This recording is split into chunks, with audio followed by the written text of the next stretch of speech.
William, thank you for being so patient. Sure. We often leave the youngest till the last. It's just a, I don't know, bad habit. Now, I'm sure that you've been asked this many times before and you've told the story many times, but please, for the benefit of this room, could you tell it again, briefly describe that night on Ruapehu that Sure. changed everything? Yeah. So my good friend James Christie and I, who had really just finished university to become teachers, decided that we would go on a mountaineering trip to kind of celebrate in our September school holidays back in 2007. And we shot up Mount Ruapehu. We were very well planned and prepared and told people what we're doing, where we're going. And it was day one of a 6-day trip where we wanted to climb Ruapehu first, Ngarahoe and Tongariro all in one go with everything on our back.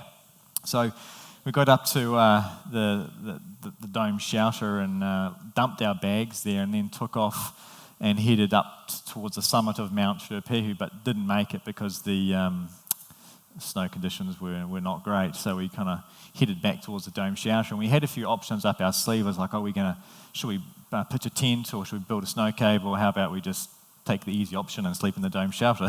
So that we did. And at 20 minutes past 8, when James and I were both kind of tucked up in our sleeping bags on the floor of the dome shelter, we heard a small rumble outside of the building. So kind of sat up and listened. It was pitch black, and all of a sudden this door of the building kind of blew open. So I thought it's a bit odd. I hopped up onto my knees and went to the door and just kind of looked outside to see what the fuss was, and I could see Mount Ruapehu erupting. It was an unexpected gas eruption from under the Crater Lake, which let go a huge amount of gas, which spewed 1.5 million cubic metres of mud and rocks and water up into the air, and came crashing down on top of us inside the dome shelter. Can I just interrupt at this point? We'll let you keep going because it's a good story. Not everyone sees a volcano erupting up close. Did you sort of know exactly what you were seeing when you saw it, or did you think you were hallucinating? No, I didn't, because, I was pretty sure it was a volcano erupting, but as you say, you don't see those things every day, so I had to really kind of double take what I was seeing. But everything happened so fast, I couldn't even process it, nor could I move away out from in front of the door. And everything, just mud and rocks and water, just tumbled in, and there was a short distance between me and the wall behind me, a bit like here, and it slammed me up against the wall, the mud and the rocks and everything, and buried my legs, and a number of rocks obviously landed on my legs, but my right leg in particular was badly broken and crushed and kind of snapped up underneath the floorboards. It was horrific. Did you know at that point that had happened, or...? Well, because it was pitch black and everything happened so fast, I was sure that I had a really badly broken leg, maybe compound fracture, and that I was in a real bad situation, but I just needed to get out of there real quick. The great thing is that in my kind of injured and pinned state, that James was free and uninjured as well. He'd only just kind of woken up after all that kind of came in and see what's going on. I said, I think this mountain erupted, kind of get me out. So we kind of walked over in his bare feet and his undies and started to kind of dig me out, and we couldn't get me out, and we decided that the best thing for him was to find some gear, a lot of it was buried, and then run down the mountain to get some help. And obviously I acknowledged James. Actually, this was his very first time on the mountain. I took him on his first trip. Poor guy. But for him to build up the courage and the confidence to leave the relative safety of that dome shelter in his boots, no socks, his undies, and my Gore-Tex jacket that he got from somewhere, did take a huge amount of courage, and did an incredible job to navigate down that mountain in the dark, underprepared, and start the ball rolling to save my life. But he also saved his own in the process. So legend. Cemented your friendship, I imagine. Yeah. Good way to do it. Yeah. we often, it's not a great way to do it, but we often talk about the power of nature. It's a bit of a cliche, but you really felt it. I guess you really know it when you feel it. It's big. Yeah, I think I've always had a great respect for nature. I spent a lot of time in the oceans, on the water, and in the mountains, and that type of thing. But yeah, coming face to face with the volcano was not something that you would expect. And I did get a lot of phone calls from volcanologists afterwards asking, what was it like? So yeah. Oh, that's great. while James was going down the mountain to get help, I've read that you know there were moments when you were alone that you thought you wouldn't make it. Is that right? So you had the... That is right, because it was -8 degrees up there in terms of the temperature. I was wet. It was middle of the night, and we were in top of a mountain and rather remote. So I knew there was going to be a very long lead-in time before help got to me. That was if even James made it down the mountain.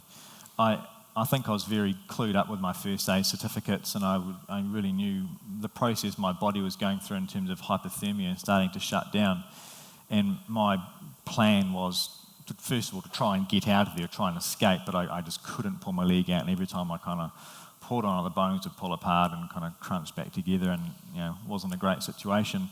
So I really just tried to focus to stay awake. And I was looking at my watch, trying to tell the time, and I was obviously thinking about my friends and my family, what on earth they were going to think when they heard this news that I'd died on this volcanic eruption. I thought of all the things I wanted to do in life, and it's kind of a little bit unfair, I thought at the time, and my life was being cut short.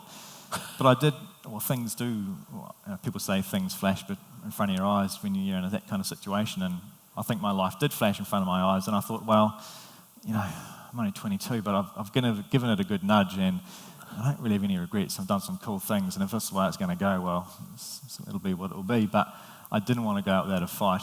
But I do remember that hypothermia just shutting me down, and I couldn't read the watch, and I think I even took off some of the clothes I had on.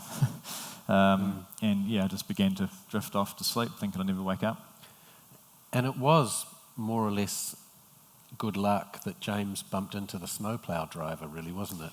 And they did get to you in time. Yeah, huge effort, obviously, from James, but there was an element of luck that the weather was clear, it was a beautiful night, James wasn't injured, he managed to find a snow groomer that was parked on the side of the mountain that had just narrowly missed a laha coming down the mountain. Right. So James was able to approach it and flag him down and say, hey, we've got a bit of a problem up on the mountain. So, they could organise a rescue, and a lot unfolded on that night. It was a very daring alpine rescue with a lot of people that put their lives on the line just to save my one life. So it was, I have a lot of respect for obviously James, but everyone in that process, right through to the doctors and the plastic surgeons and all sorts. So, well, you just mentioned that you were only 22. It's a hell of an age to not just go through that, but look down at a hospital bed and realise that your limb is gone. How do you remember that moment? Well, I woke up in intensive care looking up at the roof, and it was very white and bright, and I thought, it's a snow cave. I know. And I could see doctors and nurses kind of running around, and I thought, you beauty, I'm alive, because I just really did not expect to wake up. And my time frame's a little bit grey because of the good drugs that I was on and in the hospital. But the first thing I really remember was my dad coming up to my bedside, and he had a hell of a job to put on a brave face and kind of maintain his composure and say, William, you've been in a bad accident, and the doctors have had to amputate your right leg. And he helped me sit up and look down. I thought, Christ, there is no leg there. Far out. And you probably think, well, what on earth goes through your head? But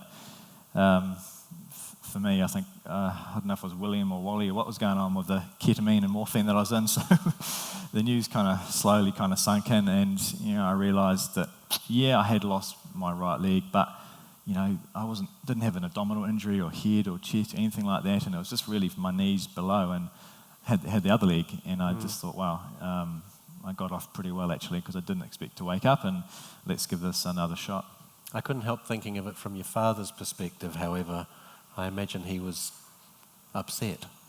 Yeah, absolutely. I think he was really torn up by it after speaking with friends of friends, and how mum and dad cope. So obviously, it's never just the patient. There's the family is affected in a big way, and I think, like John was saying, or was it either Simon? My family played a crucial part in my recovery, and I think it's always important to build that tight-knit team of friends and family before those things happen. And I think my family or mum and dad and that were great in terms of the fact that they did build that tight-knit team just from time with us, respect and a good communication. And unfortunately, or fortunately, that accident did happen, but we were prepared, I think, to go through that tough time and get through it. And it does sound tough, 15 operations over, 9 weeks? Yeah. I think was that a blur, or...?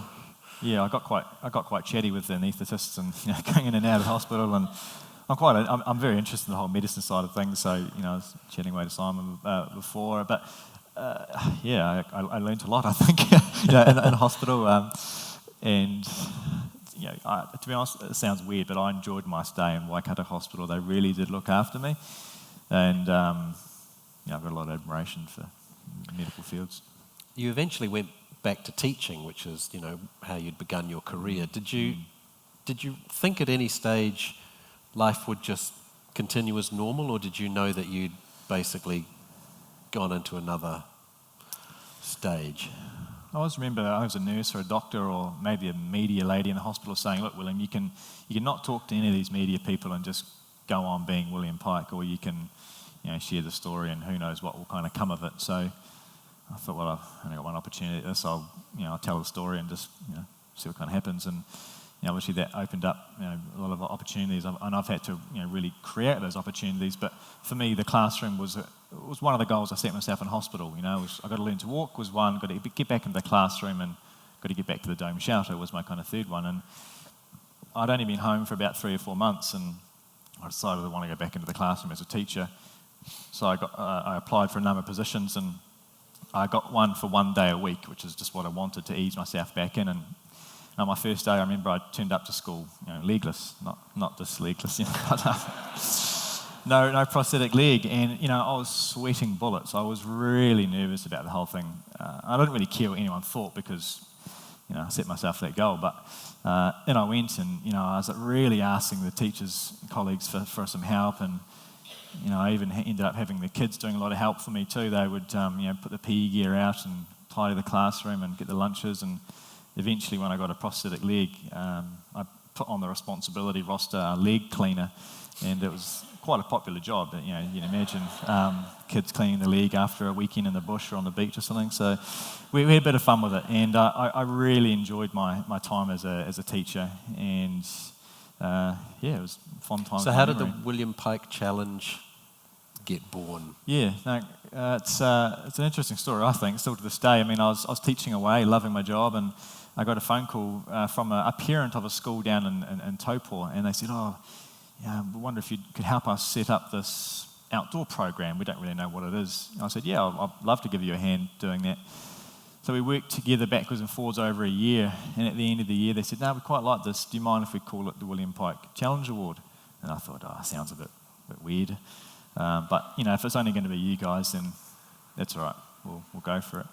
And, as you say, the William Pike Challenge Award was born, and I guess over the years it has changed a wee bit in terms of you might say that. Now. It's grown.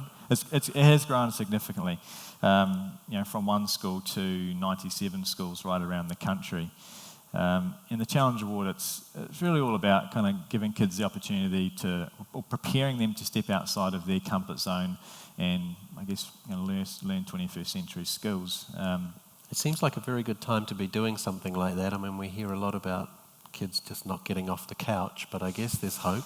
Yeah, that's definitely one of the things, but I think there's more to it. I think all of us, but particularly, our kids are moving into a really rapidly and dramatically changing world like nothing that, we've ever kind of seen before, and there will be some big challenges for them, I don't know, automation, globalisation, environmental, and just everyday challenges. And when I think about those challenges and changes, and I guess my Mount Ruapehu accident, I think, what I learned from the experience was that, when you do face those big challenges, success or failure kind of comes down to one thing, and that's if you can step outside of that comfort zone, if you are prepared to already do that. And I think I was very fortunate with my upbringing that I had some great experiences which taught me to step outside of my comfort zone, to be resilient, to be confident, and so that I could do that. And, I believe, as an educator, I've seen kids that can step outside of their comfort zone, and boy, they can go a long way. And kids that can't, they're at risk of not really reaching their potential. But you can learn to do it, or be encouraged to do it. Absolutely, yeah. And, we believe every kid can and they must, be prepared, I guess, to go into the world that they are in today and be successful and be able to face challenges and achieve their personal best. There was something you said in an interview that really struck me, that daydreaming can be a fast track to success. Can you elaborate on what you meant by that? Did I say that? You did. Yeah, no, it's true. Well, it is true. And where I got that, probably where I got that from was with my leg. One of the biggest issues I find is sweating. So inside of the prosthetic, so I'm forever kind of taking it off and drying the liner out, putting it back on again. But it gives me this very good opportunity to do a bit of daydreaming. So, talking a couple of minutes here and there, but, I think back to Antarctica, we were climbing up this mountain and I was hooking my leg on and off on these crevasses and it was just a nightmare. But it gave me the opportunity to stop and daydream and just think about my team and my mates that I was with and we were going in the right direction. Was the weather okay? And just really thinking things through. And I've kind of brought that back through to my everyday life and especially through business and things like that as well. Because I think it's very easy to get caught up and just charge ahead and going to get things done. But, I think it is important to stand back and do a bit of daydreaming, strategic daydreaming, and that's and a good think things that's a good through. term. It is. You could patent that. I might adopt that. So, yeah, in a loose sense, I do a bit of daydreaming, and Forgive it if it's a slightly cliched question, but is there a sense that you look back on something that at the time must have felt disastrous, but now perhaps you don't regret so much because of how it's changed your life? Yeah, absolutely. I do look back on it, and it's the accident or whatever you want to call it. It's not a regret, and I don't think I'd change it, just because I've met so many incredible people. I've had some just insane experiences that I probably wouldn't have got through being, the old William Pike. Not that I've really changed as a person. So yes, it's opened up some doors, but I've had to work really damn hard to kind of create those opportunities, to amalgamate my passions for the education, for the outdoors, to be able to kind of get to where we are now. So it's been neat. So you can add distinguished alumnus to your list of achievements. You seem like the kind of guy that's got goals. So what's next? Yeah, I'd love to grow the William Pike Challenge Award to 200 schools by kind of 2022. That's a goal that we're kind of working on at the moment. For business-wise, also I guess I kind of have personal goals and business goals, and obviously I've got a wife and a young daughter, Harriet, and I really do enjoy spending time with them. So I'm trying to create my business around spending time with. Yeah, there we go. There they are. There's Harriet on the right. Yep. Bex in the middle. No, I'm very proud of them. So, almost I'm living a bit of a life that I never imagined, from when I was younger. And I love amalgamating it with the outdoors education, with the family. Personal outdoor trips. I've been extremely fortunate to go, as I said, to Antarctica 2 years ago with the Antarctic Heritage Trust. Last year I went up to the Kermadec Islands with the Sir Peter Blake Trust and the New Zealand Navy, which is those islands, if you guys don't know, they're 1,000 kilometres north of Cape Reinga, an incredible place. But not much going on this year. Look, I've really taken to my spearfishing at the moment, and I love the ocean, things like that. So I'm spending a lot of time just exploring the underwater world, and a goal of mine is to get back down to Fiordland. I spent 10 days in a sea kayak exploring Doubtful Sound a few years ago, and I'd like to go one sound further, or a couple of sounds further south to Dusky and do the same thing. We do it a bit rough in kayaks and in tents and all sorts of weather and sandflies and stuff, but to me those hard yards make that a hugely satisfying kind of trip. Yeah. No volcanoes down there either. No volcanoes. So that's good. Thank you for sharing with us, and congratulations again, William Pike. Thank you.